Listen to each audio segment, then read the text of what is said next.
Hello everybody. सो आज हम लोग अरिथमेटिक प्रोग्रेशन स्टार्ट करेंगे। सो हमने पिछले लेक्चर में देखा प्रोग्रेशन क्या होता है, सीक्वेंस क्या होता है। सो यहाँ पे हम प्रोग्रेशन का डिस्कशन कर रहे हैं। सो प्रोग्रेशन को हम लोग सीक्वेंस कह सकते हैं, लेकिन हर सीक्वेंस को हम प्रोग्रेशन नहीं कह सकते हैं, जो हमने डिस्कस किया। सो ये हमारा लेक्चर आज का है एपी, अरिथमेटिक प्रोग्रेशन के बारे में। सो हम प्रोग्रेशन के साथ साथ सीक्वेंस ये वर्ड भी इंटरचेंजेबली यूज करेंगे, बिकॉज प्रोग्रेशन सीक्वेंस हो सकता है। मतलब प्रोग्रेशन सीक्वेंस होता है, बट सीक्वेंस प्रोग्रेशन नहीं भी हो सकता है। सो एक सीक्वेंस हम लिखते हैं दिस,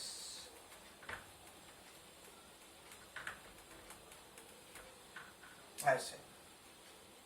सपोज ये nth टर्म तक ही है, ये इनफाइनाइट भी हो सकता है, बट nth टर्म तक है सपोज। सो यहाँ पे क्या होता है, a1 को कहा जाता है first term. Okay, number of terms n, last term is l, जो कि यहाँ पे है an। nth term is my last term in this sequence. अब यहाँ पे हर नंबर का रिलेशन क्या है, this is previous number plus d, where d equal to constant. एक कांस्टेंट नंबर जब ऐड होता है तब प्रीवियस नंबर से, प्रीवियस टर्म से अगर एक डी ऐड हो गया, एक कांस्टेंट ऐड हो गया, तो नेक्स्ट वाला टर्म आता है। सो हर एक टर्म में डी ऐड करते हैं तो नेक्स्ट टर्म मिलता है। सो a1 के साथ डी ऐड करो a2 मिलेगा, a2 के साथ डी ऐड करो a3 मिलेगा। अब यहाँ पे हमें लग सकता है कि फिबोनाची सीक्वेंस में भी हमने तो प्रीवियस टर्म के साथ रिलेशन करके an निकाला था, सो उसको हम प्रोग्रेशन नहीं कह सकते। बट ये जो है इसे हम एपी क्यों कहेंगे? So first of all this is AP, this is AP. AP का डेफिनेशन क्या है?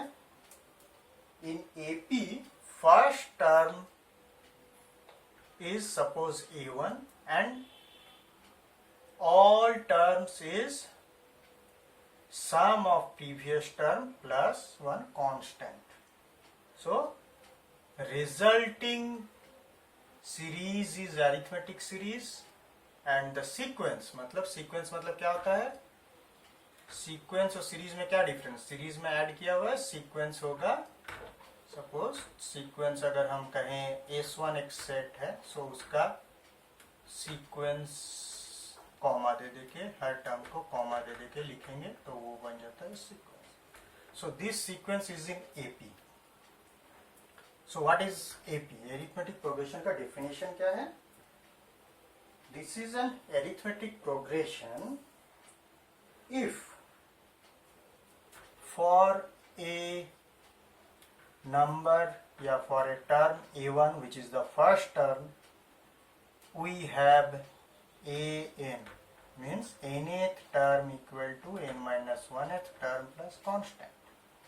Okay, this is the definition of arithmetic progression. So basically इसको हम ऐसे भी कह सकते हैं an minus 1 equal to d. सो अगर n2 होता है तो a2 minus a1 equal to d. सो इन दोनों का डिफरेंस क्या हुआ? d. अगर n equal to 3 पुट करते हैं तो a3 minus a2, a3, n के जगह 3 पुट करो, सो a3। यहाँ 3 पुट करते हैं, 3 minus 1 2 होता है, सो a3 minus a2 is also d. So AP का डेफिनेशन हम ऐसे भी लिख सकते हैं, अरिथमेटिक प्रोग्रेशन।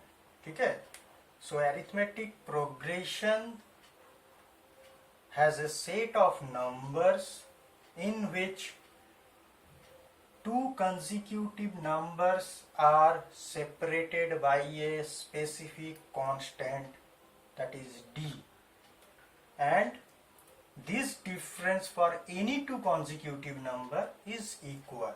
So कोई भी दो consecutive number low, the difference will be same. So difference is taken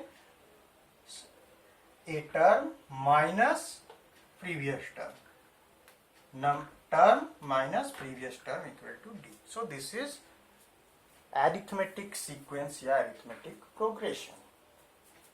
अब मैं जो कह रहा था कि यहाँ भी पहले नंबर के कॉरेस्पॉन्डिंग एक रूल दिया गया है, तो इसको हमने प्रोग्रेशन क्यों कहा है, जबकि हमें फिबोनाची सीक्वेंस को हमने नहीं कहा था. वो हम देखते हैं. देखो यहाँ पे A2 क्या था, इस रूल के हिसाब से n इक्वल टू 2 पुट करो तो क्या होता है A1 प्लस डी. A3 क्या होता है, 3 पुट के तो A2 प्लस डी.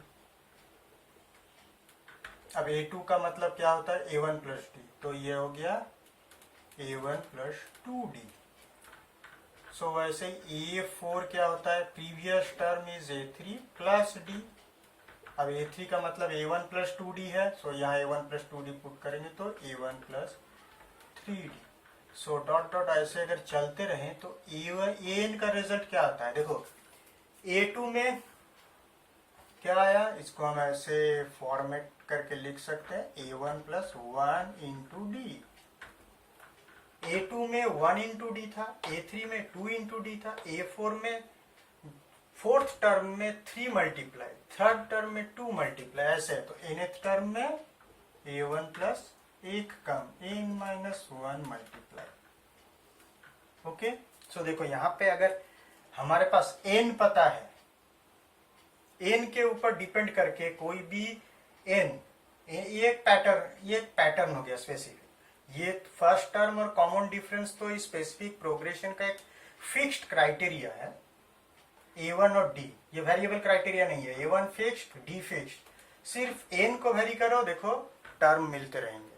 सो एक स्पेसिफिक पैटर्न है जो कि हमें वहां नहीं मिला था फिबोनाची सीक्वेंस में. फिबोनाची सीक्वेंस में भी हम A1 A2 को जैसे पुट कर करके an का एक स्पेसिफिक वैल्यू निकालना चाहे वो पॉसिबल नहीं है. यहाँ पे पॉसिबल है. So this is progression.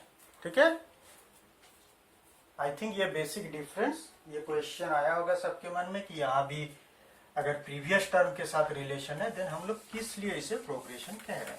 So now I think it is clear. So arithmetic progression या अरिथमेटिक सीक्वेंस हमने समझ लिया. अब सीरीज मतलब कुछ नहीं, प्रोग्रेशन के टर्म को ऐड करो, दैट इज सीरीज.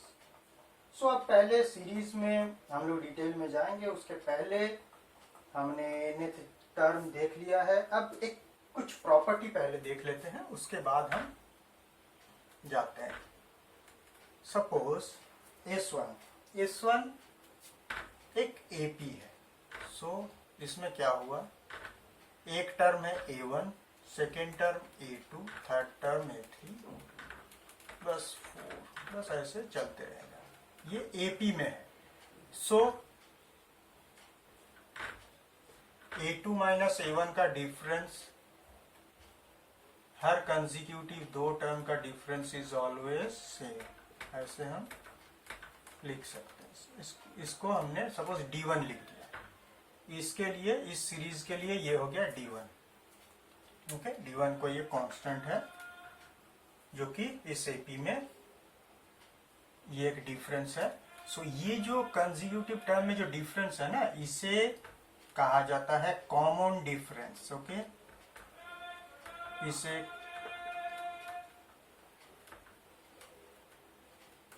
कहा जाता है कॉमन डिफरेंस. इस D1 को कहा जाता है अरिथमेटिक प्रोग्रेशन में या अरिथमेटिक सीरीज में. This D is called common difference. अब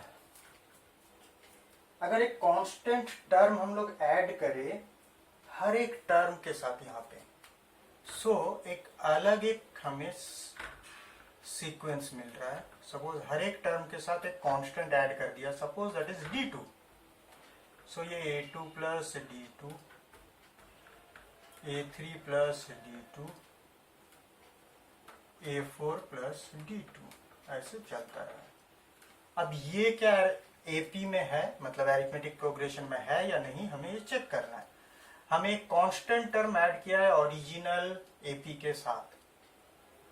ओके, ओरिजिनल जो एपी है उसके हर टर्म के साथ हमने एक स्पेसिफिक कांस्टेंट ऐड कर दिया है। सो अब चेक करते हैं, ये टर्म माइनस, देखो सेकेंड टर्म क्या है, a2 प्लस d2, इसका इससे फर्स्ट टर्म माइनस करो। सो क्या आया, देखो d2 कट के आ गया a2 माइनस a1 जो कि है d1।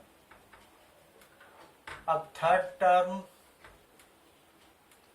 Sorry a3 plus d2 minus a2 plus d2, minus करो यहाँ पे, सो आया a3 minus a2 that is again d1। सो ऐसे इन दोनों को माइनस किया तो भी d1 आया, इन दोनों को माइनस किया तो भी d1 आया। तो ऐसे यहाँ पे कोई भी दो सक्सेसिव कंसेक्यूटिव टर्म को लेके हम माइनस करेंगे तो कॉमन डिफरेंस जो है, जो डिफरेंस आ रहा है वो ऑलवेज इक्वल आ रहा है। d1 आ रहा है या क्या आ रहा है उससे हमें मतलब नहीं है, यहाँ इवेंचुअली d1 आया दैट इज डिफरेंट, बट वो एक कांस्टेंट है। सो वो है एरिथमेटिक प्रोग्रेशन का डेफिनेशन। सो H2 भी क्या हुआ, H2 इज इन AP, क्योंकि वहां पे कॉन्जिक्यूटिव टर्म का डिफरेंस इज ऑलवेज कांस्टेंट, और ये यहाँ पे ये फर्स्ट टर्म है।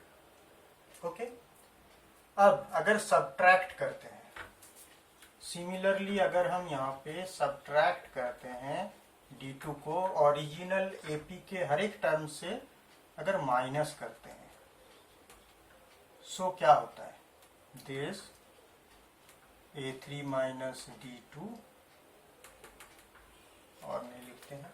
सो यहाँ पे भी इससे अगर इसको हम माइनस करते हैं तो देखो क्या आता है, माइनस करने से a2 माइनस a1 आता है, वो हो गया d1। अब इन दोनों को अगर माइनस करते हैं तो देखो माइनस d2 कैंसिल हो गया, a3 माइनस a2 आया, वो भी d1 है। सो यहाँ भी सक्सेसिव टर्म्स का difference is constant, so resulting sequence या रिजल्टिंग प्रोग्रेशन इज AP। सो ये भी AP हो गया। सिमिलरली अगर हम कुछ मल्टीप्लाई करते हैं एक AP के हर एक टर्म के साथ, अगर कोई कांस्टेंट हम मल्टीप्लाई कर दिए तो वो रिजल्टिंग सीक्वेंस जो होता है वो भी एक AP बनता है। अगर कुछ डिवाइड करते हैं, नॉन जीरो नंबर से हर एक टर्म को अगर हम डिवाइड कर देते हैं तो भी जो रिजल्टिंग सीक्वेंस है वो भी एक AP बनता है। ठीक है, सो ये हमने समझ लिया। अब एक टॉपिक है जो हम लोग देखेंगे, वो है AP का हमने कोई भी टर्म निकालने का फॉर्मूला हमने देख लिया, an equal to a plus n minus 1 into d. But arithmetic progression या AP का सम ऑफ n टर्म्स का एक एडिशन का एक फॉर्मूला होता है, वो हम देखेंगे। एक जेनरल टर्म का फॉर्मूला देख लिए, अब जेनरल टर्म तक एडिशन का फॉर्मूला हम देखेंगे। यहाँ पे a को हमने फर्स्ट टर्म और d को कॉमन डिफरेंस लिया, तो any term an is this. Okay, so कोई भी एक टर्म ऐसे निकल गया। अब हम देखो a1 a2 अब हम नहीं लिखेंगे क्योंकि a1 मीन्स a है। अब हम a1 a2 का जब सबका वैल्यू मिल चुका है और a1 a2 के टर्म में हम सीरीज को नहीं लिख रहे हैं, only first term common difference और n के फॉर्मेट में लिख रहे हैं। सो हम a1 के जगह हम लोग AP में a लिखेंगे first term, second term d ज्यादा, थर्ड टर्म और एक ज्यादा, ऐसे करके nth टर्म ये हो जाता है। अब इसका समेशन निकालते हैं, तो एक काम करते हैं, समेशन का हम लोग डेरिवेशन, उस फॉर्मूला का डेरिवेशन ही देख लेते हैं। सो फर्स्ट टर्म a है, तो पहले सीरीज को लिखते हैं। AP का सीरीज क्या बना, ये अगर टर्म है AP के, तो ये फर्स्ट टर्म, ये सेकेंड टर्म आ गया, ये आ गया थर्ड टर्म, सॉरी ये 2d है, थर्ड टर्म में 2d होता है।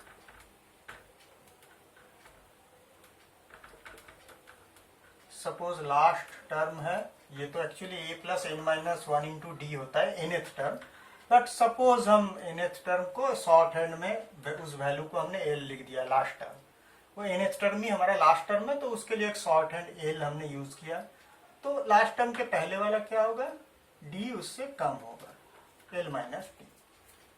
अगर ये l है तो डेफिनेटली पीछे से अगर सोचे तो d कम है, देखो सेकेंड इस टर्म से पहले वाला टर्म d कम है, इससे ये d कम है, तो उस हिसाब से d कम है। अब इसी को ही हम देखो सेम समेशन को हम उल्टा तरीके से भी लिख सकते हैं, because 1 plus 2 plus 3 is always 3 plus 2 plus 1। पीछे से इधर से लिखो या इधर से लिखो, रिजल्ट इज सेम। सो उधर से लिखते हैं तो आता है l, ये आ गया l माइनस डी, फिर डेफिनेटली l माइनस 2d आएगा, जो कि यहाँ पे हम लोग उतना टर्म नहीं लिखे हैं, और खत्म होगा कहाँ जाके a पे। सो a के बाद second term a plus D था, जो कि इधर से सेकेंड टर्म होगा लास्ट से, फर्स्ट से जो सेकेंड टर्म था वो लास्ट से सेकेंड टर्म हो गया। सो ये s है। अब दोनों को ऐड किया जाए तो बना 2s इक्वल टू दिस, ये दोनों ऐड करो क्या बना a प्लस l, इन दोनों को ऐड करते हैं तो देखो d d कैंसिल हो गया, a प्लस l। अब इन दोनों को थर्ड टर्म को ऐड करो, सो 2d और माइनस 2d कैंसिल होके a प्लस l, ऐसे चलता रहा। कितनी बार होगा, जितने टर्म है उतने बार, हर एक टर्म के लिए देखो a प्लस l एक बार आ रहा है। सो ये n टाइम्स, हमारे पास n टर्म्स है, सो n टाइम्स होगा। सो n टाइम्स अगर किसी भी चीज को हम ऐड करते हैं simple addition, so n into a plus l। So s क्या हुआ, n by 2 into a plus l। अब l तो हमने मतलब इसको शॉर्ट हैंड लिखा था, बट एक्चुअली l का वैल्यू तो यही है ना, सो उसे पुट कर दिया जाए। सो a प्लस l क्या बना, 2a प्लस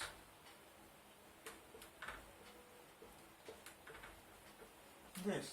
सो ये होता है किसी भी एरिथमेटिक प्रोग्रेशन का फर्स्ट n टर्म्स का समेशन का फॉर्मूला, जहां पे n होता है number of terms, a is first term, d is common difference. So इस s को more specifically number of terms लेके इसको सिंबलाइज करने के लिए Sn लिखा जाता है। Sn मतलब सम ऑफ n टर्म्स, एक सिंबल है बस, s लिखो या s1 लिखो s2 लिखो, कुछ नहीं होता है, but you need to tell in the paper that s is sum of n terms. So actual symbol जो यूज होता है most commonly वो इस n के साथ, इस सबस्क्रिप्ट के साथ। तो हम जैसे पहले दो टर्म का समेशन के लिए h2 लिख सकते हैं, h2 means sum of first two terms, n के जगह 2 पुट कर दो, रिजल्ट आ जाएगा। ओके, सो हमने मेन जो चीज है, मेन जो नॉलेज हमें जो सीखना था एरिथमेटिक प्रोग्रेशन में, वो यही था, sum of n terms and nth term, ये दो कैलकुलेशन का फॉर्मूला। ठीक है, सो अब हम एक प्रॉब्लम देखते हैं एक्सरसाइज से ही, एनसीईआरटी बुक का जो एक्सरसाइज है उससे प्रॉब्लम देखते हैं, थोड़ा बेटर इसको समझने के लिए। ओके, अब हम एक प्रॉब्लम देखेंगे एक्सरसाइज 9.2 का प्रॉब्लम 3। यहाँ क्या दिया हुआ है कि first term is 2, so suppose first term is given by letter a equal to 2 and sum of first 5 terms is 1/4 of, sum of first 5 terms is 1/4 of sum of next 5 terms. So here is equal to sum of terms from 6th to 10th, next 5 terms का। सो ये condition दिया हुआ है। So formula wise S5 हम calculate करते हैं। Suppose D is common difference, ये variable हमें चाहिए, वो एज्यूम किया, तो S5 क्या होता है, S5 is 5/2 n/2 समेशन वाला formula, n/2 2a, 2 into first term 2 है, so 2a plus n minus 1 into d. So इसको अब सिंप्लीफाई करते हैं तो ये आएगा 5/2, अंदर है 4 प्लस 4d, 4 को बाहर निकाला तो 10 इंटू 1 प्लस डी। अब देखो सम ऑफ नेक्स्ट 5 टर्म का कोई फॉर्मूला नहीं होता, सो सम ऑफ नेक्स्ट 5 टर्म मतलब क्या होता है, सोचो 10 टर्म ऐड करके पहले वाले 5 टर्म माइनस कर देते हैं, तभी नेक्स्ट 5 टर्म आ जाते हैं। तो ये हम यूज करेंगे, डायरेक्ट फॉर्मूला कुछ नहीं है। सो इसका H10 का फॉर्मूला क्या होगा, n/2, n इक्वल टू 10, यहाँ पे 10 टर्म्स का समेशन है, इंटू यहाँ पे 2a, a means first term 2 है, n minus 1 into D, minus करके S5 तो कैलकुलेटेड है, सो 10 इंटू 1 प्लस डी। अब इसको सिंप्लीफाई करते हैं तो ये 5 हुआ और इसमें 4 plus 9d minus 10 into 1 plus D, और ये 5 4 20, 20 से 10 गया 10, 5 9 45, 45 से 10 गया 35, ये आ गया। अब इसमें ये दोनों वैल्यूज हम पुट कर लेते हैं, ओके। सो क्योंकि यही है एक्चुअल गिवन कंडीशन जिसके लिए हमने ये कैलकुलेशन किया। So 10 into 1 plus d equal to 1/4 of this.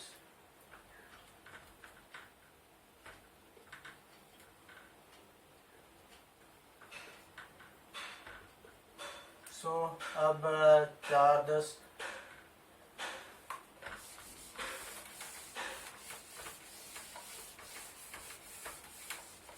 सो इसको 4 से multiply 40, so 40 plus 40d equal to 10 plus 35d, so 5d equal to minus 30, that means d equal to minus 6। So हमें चाहिए कितना, 20th टर्म।